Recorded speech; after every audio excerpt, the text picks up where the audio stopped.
There's one thing I'm not, and that's a liar. And these are the best sourdough chocolate chip cookies. Let's get into it.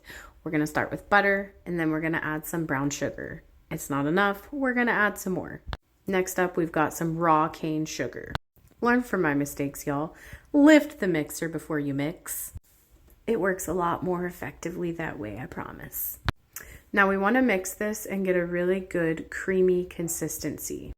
If you don't have a blender, you can absolutely do this by hand. It might take a little bit longer, but it is doable, and a mixer is not 100% necessary as well. Now, once we get to a good consistency, we want to go ahead and add our egg and our yolk. Then we're going to go ahead and we're going to get our sourdough put in here. You want to make sure you get every last drop. So once you get it all in there, you might need to scrape out the rest of it and make sure you get it all in there. And then we're going to go ahead and go right back into mixing. We want to make sure that we're incorporating everything together and getting a really good fluffy consistency. Trust me, you will know when she's done. I know 1 minute can feel like a lifetime. Now we're going to go ahead and add our vanilla, which you know we do it with our heart around here. Next, add your flour. Pouring it all over your hand is optional. If you want to be like me, go on ahead and do it. And truly, I say to you, try to keep it in the bowl. Go ahead and mix slowly while you're doing it. It makes it a little easier.